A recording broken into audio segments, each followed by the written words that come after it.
أعوذ بالله من الشيطان الرجيم.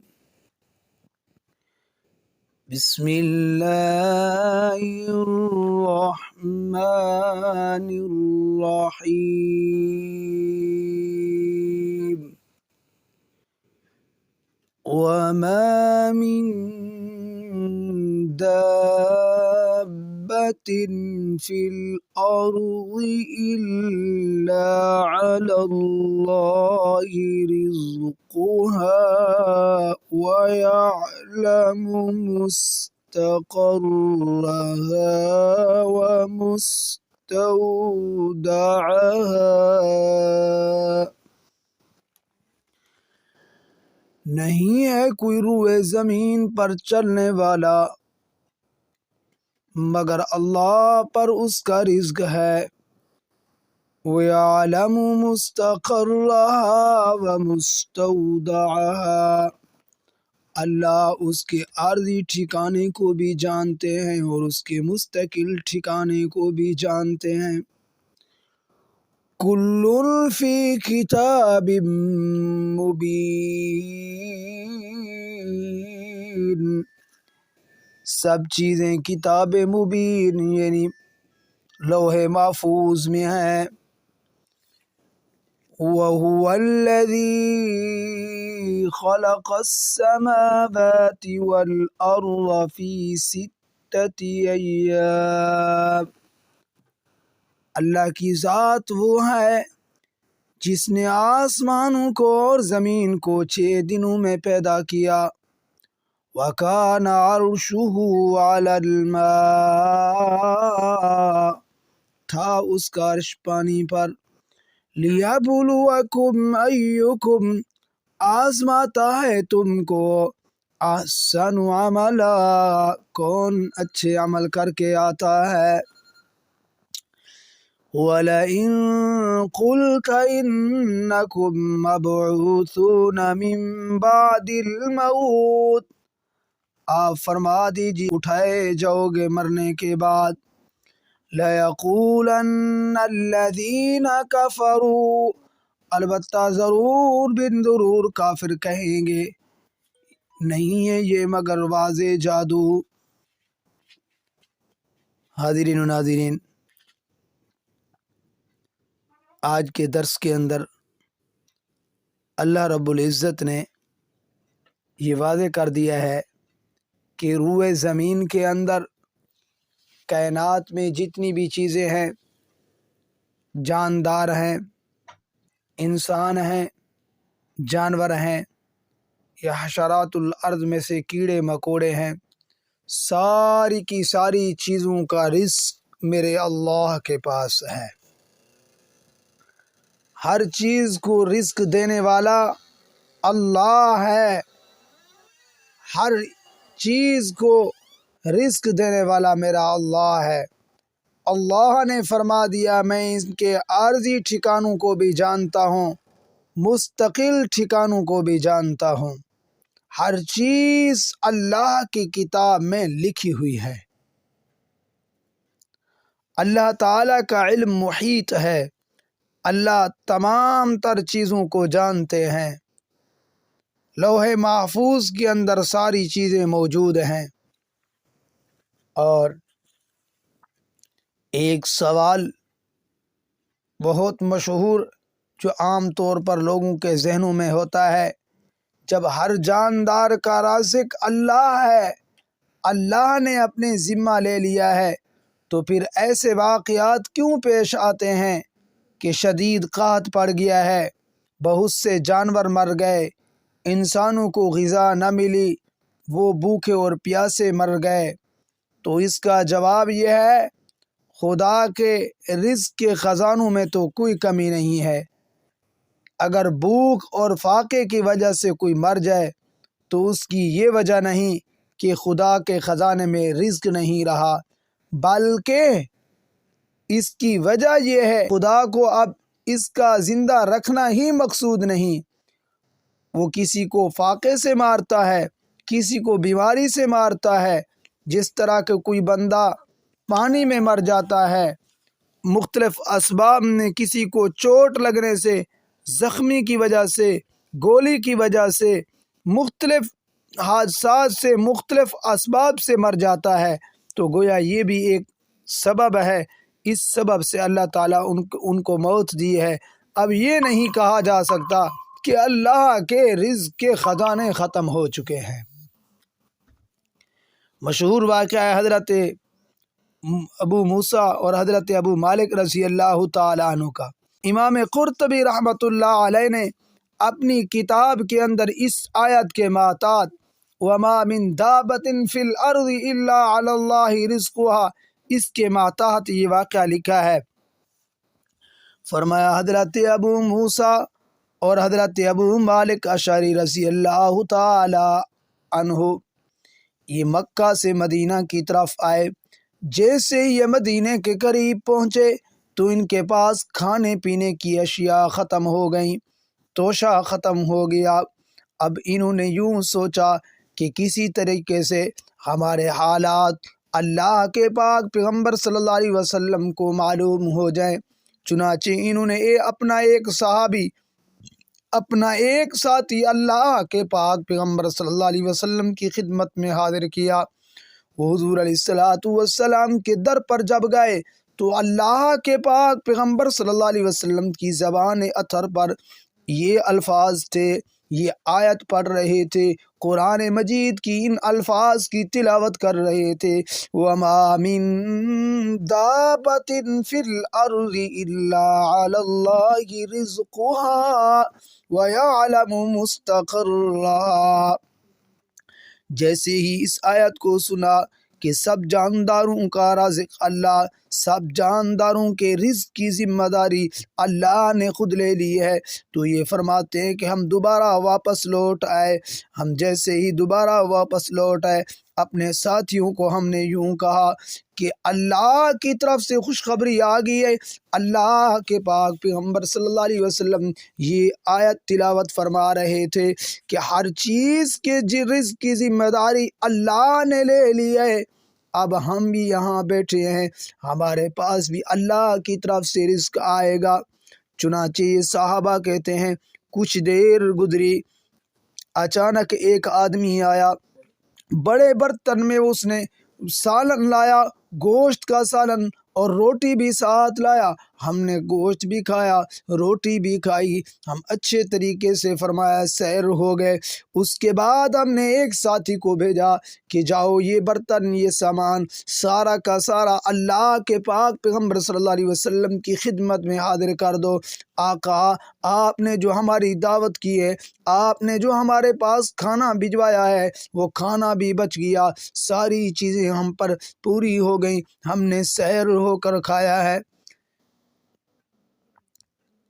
وہ جانے والا صحابی کہتا ہے جب میں اللہ کے پاک پیغمبر صلی اللہ علیہ وسلم کی خدمت میں حاضر ہو کر یہ بات کی اور یہ سامان پہنچایا، آقا آپ نے جو سامان پہنچایا، جو کھانا پہنچایا وہ ہم سے بچ گیا ہے، یہ میں آپ کے پاس لے کے آیا ہوں۔ اللہ کے پاک پیغمبر صلی اللہ علیہ وسلم نے فرمایا میں نے تو آپ کو کوئی کھانا نہیں بھیجا، کیونکہ وہ صحابی جو پیچھے سے واپس آ گیا، دروازے پہ آیا، سنی، دوبارہ واپس آیا اور ساتھیوں کو یوں کہا اللہ نے ہر جاندار کی رزق کی ذمہ داری لے لی ہے، تو اس نے یہ واپس آ کے پیغام دیا ہے۔ پھر جب یہ گیا تو اللہ کے پاک پیغمبر صلی اللہ علیہ وسلم نے فرمایا ہمیں تو آپ کا علم نہیں ہے۔ پھر اللہ کے پاک پیغمبر صلی اللہ علیہ وسلم نے کیا فرمایا جب اس کی بات یہ سنی کہ ہم نے آپ کو کھانا نہیں بھیجا؟ پھر حضور علیہ السلام نے فرمایا جس نے ہر جاندار کا رزق اپنے ذمے لے لیا ہے اسی نے آپ کو یہ رزق دیا ہے۔ اسی لیے فرمایا وَمَا مِن دَابَّةٍ فِي الْأَرْضِ إِلَّا عَلَى اللَّهِ رِزْقُهَا۔ ظاہر بات ہے یہ بات بھی، یہ آیت بھی اللہ کی الوہیت پہ دلالت کرتی ہے کہ واحد اللہ ہی مالک ہے، واحد اللہ ہی خالق ہے۔ کہ کیسا مالک اور خالق ہے کہ ایک تو یہ ہے کہ ہر جاندار کے رزق کی ذمہ داری اللہ نے لے لی ہے، پھر اللہ فرماتے ہیں میں نے آسمان کو بنایا، میں نے زمین کو بنایا، میں نے کتنے دنوں میں بنایا؟ 6 دنوں میں بنایا ہے۔ 6 دن کے اندر اللہ فرماتے ہیں میں نے اس کو بنایا ہے۔ اب اللہ چاہتے تو ایک دن میں بھی بنا سکتے تھے۔ 6 دن عالم آخرت کے 6 دن کی مقدار مراد ہے، جہاں ایک دن 1000 سال کا ہوگا۔ گویا موجودہ زمین و آسمان 6000 سال میں مرتب ہوئے، اور اس آسمان اور زمین کی پیدائش سے پہلے پانی، مخلوق، ہوا، اس طرح کی اشیاء کا مادہ تھا۔ اللہ تعالیٰ نے اس پانی کے اوپر اپنے عرش کو بنایا ہے، پھر اسی کے اوپر فرمایا اللہ تعالیٰ نے 7 آسمان اس کے اوپر بنائے۔ حدیث قدسی ہے، حدیث میں آتا ہے کہ اللہ تعالیٰ نے پہلے پانی کو پیدا کیا، پھر عرش کو پیدا کیا، پھر قلم کو، پھر لوح محفوظ کو، پھر 50,000 سال بعد اللہ نے آسمان اور زمین پیدا کیے۔ ایک حدیث میں آتا ہے ایک وقت ایسا تھا کہ صرف اللہ تعالیٰ کی ذات پاک تھی، اس کے سوا کوئی چیز نہ تھی۔ ایک حدیث میں آتا ہے حضرت صلی اللہ علیہ وسلم نے حضرت جابر کو خطاب کر کے ارشاد فرمائی ہے، فرمایا اے جابر، اللہ نے تمام اشیاء سے پہلے تیرے نبی کا نور اپنے نور یعنی اپنے نور کے فیض سے پیدا کیا، پھر وہ نور قدرت الہیہ سے جہاں اللہ تعالیٰ کو منظور ہوا وہ سیر کرتا رہا۔ اس وقت نہ لوح تھی، نہ قلم تھا، نہ بہشت تھی، نہ دوزخ تھی، نہ فرشتہ تھا، نہ آسمان تھا، نہ زمین تھی، نہ سورج تھا، نہ چاند تھا، نہ کوئی جن تھا، نہ کوئی انسان تھا۔ پر جب اللہ نے مخلوق کو پیدا کرنا چاہا تو اسی نور کے 4 حصے کیے۔ ایک حصے سے قلم پیدا کیا، دوسرے سے لوح پیدا کیا، تیسرے سے عرش بنایا۔ پھر طویل حدیث ہے تو اس حدیث سے نور محمدی کا اول الخلق ہونا ثابت ہوا ہے۔ اسی لیے ہم کہتے ہیں هو الاول والآخر، ہمارا نبی اول بھی ہے، ہمارا نبی آخر بھی ہے۔ اسے پرکار ہوتی ہے، اس کو کاغذ پہ رکھو، جب رکھو تو سب سے پہلے ایک نقطہ لگتا ہے، جب گول دائرہ بناؤ، جب آخر میں اٹھاؤ گے تو وہی نقطہ جو ہے آخر میں زہر ہوتا ہے۔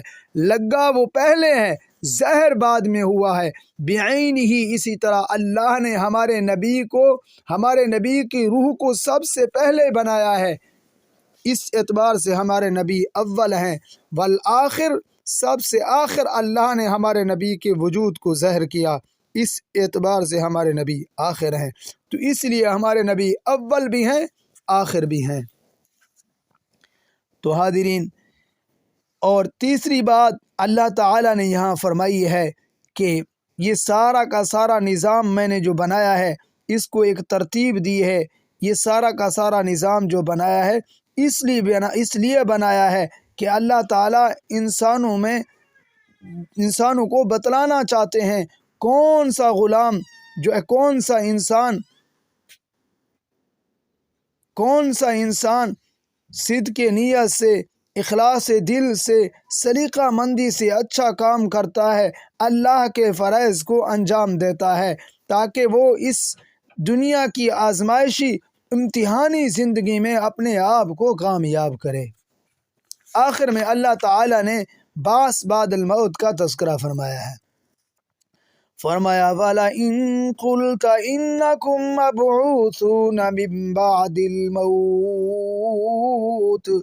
اللہ فرماتے ہیں محبوب ان لوگوں کو کہہ دیجئے کہ تم نے مرنے کے بعد اٹھنا بھی ہے۔ مکہ کے کافر کیا سمجھتے تھے؟ بس جو مر گیا اس کے بعد کوئی اٹھنا نہیں ہے، کوئی حساب کتاب کا منظر نہیں ہوگا۔ تو یہاں بعث بعد الموت کا تذکرہ کیا ہے۔ یاد رکھیے گا تقریباً پورے قرآن میں کثرت کے ساتھ 3 عقائد کو اللہ نے بیان کیا۔ اللہ نے اپنی الوہیت، وحدانیت کا تذکرہ کیا۔ نمبر 2، رسول اللہ صلی اللہ علیہ وسلم کی رسالت کا تذکرہ کیا۔ نمبر 3، باس بعد الموت کا تذکرہ کیا، مرنے کے بعد اٹھنے والی زندگی کا تذکرہ کیا۔ تو چونکہ کافر اس زندگی کے منکر تھے، آخرت کی زندگی کے، کوئی مرنا دھرنا نہیں ہوگا، بس جو مر گیا مر گیا، نہ اس کے پاس آگے حساب کتاب ہوگا، کچھ بھی نہیں ہوگا۔ جب یہ انسان جائے گا مٹی میں ہو جائے گا، ذرے اس کے ختم ہو جائیں گے، ہڈیاں ختم ہو جائیں گی، کس طرح یہ دوبارہ زندہ ہوگا؟ اگر دوبارہ زندہ ہوگا تو یہ جادو کے ذریعے سے ہوگا۔ ان ھذا جیسا کہ اللہ تعالی نے ان کی اس بات کو قرآن کی ان الفاظ میں بیان فرمایا لَيَقُولَنَّ الَّذِينَ كَفَرُوا إِنْ هَذَا إِلَّا سِحْرٌ مُبِينٌ، ضرور بھی ضرور کافر کہیں گے نہیں ہے مگر یہ تو واضح جادو ہے۔ اللہ فرماتے ہیں ظالمو، تمہارا پہلے وجود نہیں تھا، تمہارا کوئی نقشہ نہیں تھا، تم ہواؤں میں تھے، پانی میں تھے، معدوم تھے، ماں باپ کے ملاپ سے ایک گندے قطرے سے اللہ نے تمہارا یہ نقشہ بنایا ہے۔ اس نقشے کے بعد اللہ نے تمہیں یہ جوانیاں دی ہیں، زندگی کا ایک حصہ دیا ہے۔ جب تم مر جاؤ گے پھر اللہ کو دوبارہ تمہارے لیے بنانا اٹھانا کوئی مشکل نہیں ہے۔ یہ تو دنیا کا ایک اصول ہے، کاریگر کوئی چیز بناتا ہے، سب سے پہلے اس کے سامنے نقشہ نہیں ہوتا، اس کے لیے بنانا مشکل ہو جاتا ہے۔ جب ایک چیز کا نقشہ بن جاتا ہے، ایک چیز کا نقشہ تیار ہو جاتا ہے، پھر اس کے لیے دوبارہ وہ نقشہ بنانا آسان ہوتا ہے، اس کے لیے مشکل نہیں ہوتا۔ جب دنیا کے انسان کے لیے یہ نقشہ بنانا آسان ہے تو پھر میرے اللہ کے لیے تو کوئی مشکل نہیں ہے، جو علی کل شیء قدیر ہے، جس نے بغیر نقشے کے پہلے انسان کو بنایا ہے تو دوبارہ اس کے لیے کون سا مشکل ہے۔ تب تک میں آپ سے اجازت چاہتا ہوں حاضرین و ناظرین۔ اللہ تعالیٰ سے دعا ہے اللہ تعالیٰ مجھے بھی آپ حضرات کو بھی قرآن پاک سمجھنے والا، سمجھانے والا اور اس پر عمل کرنے والا بنائے۔ اللہ تعالیٰ سے دعا ہے اللہ تعالیٰ مجھے بھی آپ حضرات کو بھی قرآن مجید کی حقیقی محبت نصیب فرمائے۔ پیارے کے لیے مفتی عبداللطیف کے آفیشیل چینل کو سبسکرائب کریں۔ شکریہ۔